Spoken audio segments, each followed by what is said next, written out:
தமிழகத்திலிருந்து நாடாளுமன்றம் செல்லும் ராஜ்யசபா உறுப்பினர்கள் மீதான எதிர்பார்ப்புகள் மற்றும் அவர்கள் என்ன செய்ய வேண்டும் என்பது குறித்து மக்கள் குரல் பகுதியில் எழுப்பப்பட்ட கேள்விகளுக்கு பல்வேறு பகுதி மக்கள் தெரிவித்த கருத்துக்களை நாம் பார்க்கலாம். முதலில் நீட் தேர்வை நீக்க வேண்டும். இரண்டாவதாக தமிழ்நாட்டிற்கு வர வேண்டிய அனைத்து நிதிகளையும் எந்தவித பாகுபாடு இல்லாமல் உடனடியாக தமிழ்நாட்டுக்கு கொடுக்க வேண்டும். அடுத்ததாக நாட்டில் நடக்கின்ற போதைப் பொருட்களை கட்டுப்படுத்துவதற்கு இந்தியா முழுவதும் ஒரு சட்டத்தை கொண்டு வர வேண்டும்.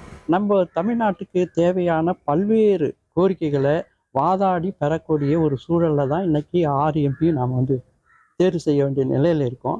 இவங்க மத்திய அரசுக்கு ஒரு அனுசரணையாக இருப்பாங்களா, இல்லை மத்திய அரசை உண்மையான தகவல்களை திரட்டி ஆணிபூர்வமாக வாதாடி நம்முடைய உரிமைகளை பெற்றுத்தருவதற்கு உண்டான வாதங்களை அவங்க முன்வைப்பாங்களான்றதுதான் எங்களுடைய கேள்வி.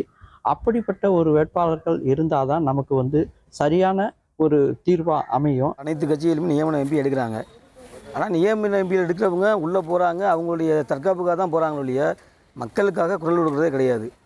பாராளுமன்றத்தில் நியமன MPக்களால் எந்த ஒரு இதுவும் அங்கே போராட முடியல. அவங்களால நியமன MPன்னு எதுக்கு எடுக்கிறாங்க அப்படின்னா, அந்தந்த கட்சிகளை குறைகளை பாராளுமன்றத்தில் சொல்லி மக்களுக்கு நல்லது பண்ணதானே அந்த நியமன MPன்னு தேர்ந்தெடுக்கிறாங்க.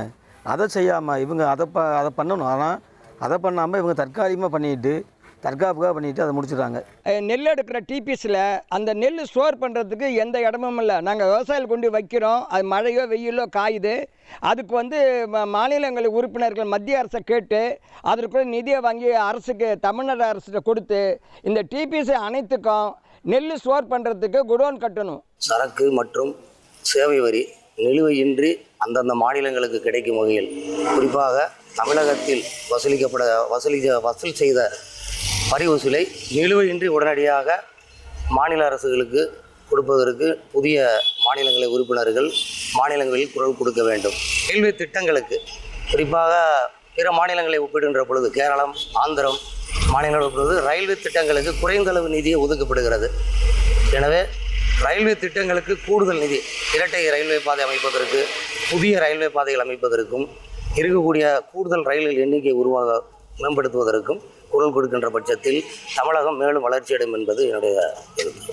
தனியார் நிறுவனமே, பிரைவேட் கம்பெனிஸே இங்கே எதுவுமே இல்லை. எல்லாருமே சென்னை, பெங்களூர், அதர் ஸ்டேட், எல்லாருமே அதுமாரி தான், அதர் சிட்டிஸ் அந்த மாதிரி தான் போய் வேலை செஞ்சுட்டு இருக்காங்க. ஸோ அட்லீஸ்ட் ஒரு ப்ரைவேட் கம்பெனிஸ்லாம் இங்கே வந்தால் நல்லாயிருக்கும். நல்ல நல்ல கம்பெனிலாம் இங்கே வந்தால் சொந்த ஊர்லேயே வேலை செஞ்சால் இன்னும் ரொம்ப சந்தோஷமாக இருக்கும்னு நான் நினைக்கிறேன். 1,27,00,000 மனங்களை வென்ற தந்தி டிவி யூடியூப் சேனல். தவிர்க்க முடியாத தம்ப்நெயில்ஸ், கலக்கலான கான்டென்ட்ஸ். நீங்களும் இந்த குடும்பத்தில் இணைய இப்பவே சப்ஸ்கிரைப் பண்ணுங்க. அசுரபலம் கொண்ட எங்கள் டிஜிட்டல் கரங்களில் உங்கள் விளம்பரங்களை சேர்க்க வாட்ஸ்அப் பண்ணுங்க. 8939888838. Email advtthanditv@dttv.in.